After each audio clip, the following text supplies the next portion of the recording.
Napakaliit pa ng aking apupay. Magto 2 years pa ang aking apupay dito, no?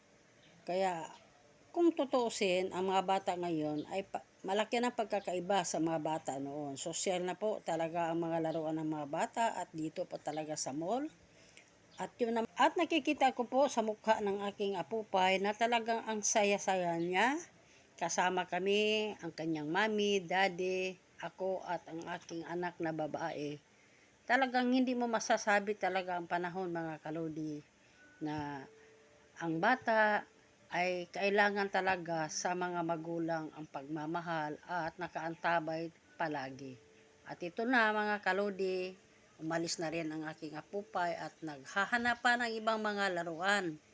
Dito sa Robinson, mga kalodi, marami kang mahanap na klaseng laruan para sa mga bata. Aminin man natin o hindi, mga kalodi, dumaan man tayo pagkabata, pero malaking pagkakaiba ang ating mga laruan noong panahon. Doon pa tayo sa probinsya at tayo ay maliliit pa. Kaya ngayon, sosyal na po talaga ang mga bata ngayon, mga kalodi. Kaya yung apupay ko dito talagang sobrang saya niya. Nakikita niya talaga na iba-iba ang mga laruan. At nakikita din niya ang mga bata na hindi lang siya ang naglalaro at marami din siyang mga kasama dito. Nakikita ko po ang mukha ng aking apupay na talagang sobrang saya niya. Kaya ako din nga nag-video dyan, mga kalodi, talagang natutuwa at masaya ako sa aking apupay.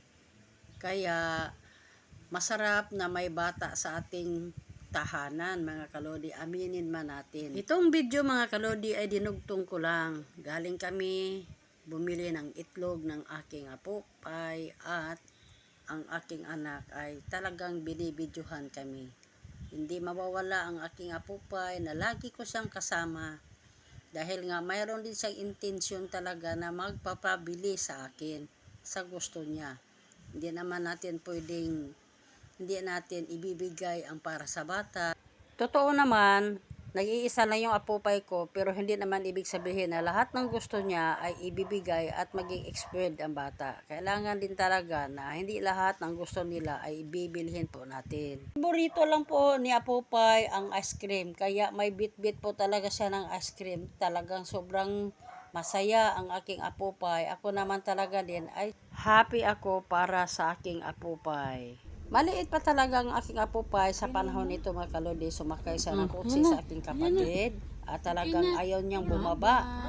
At hinabol ko talaga sa mga kalodi dahil nga talaga ay oras na yan. At ito na, binaba ng aking apupay.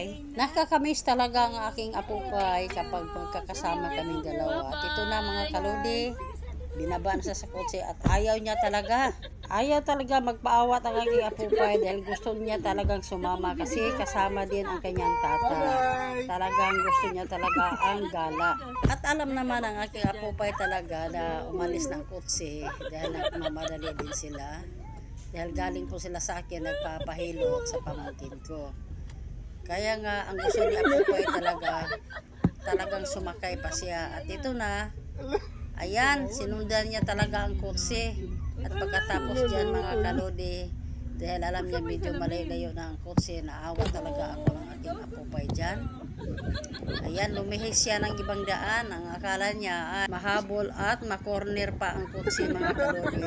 At hinabol ko yung bata kasi pumunta na po talaga sa may bakod. I love my apupay. Thank you for watching.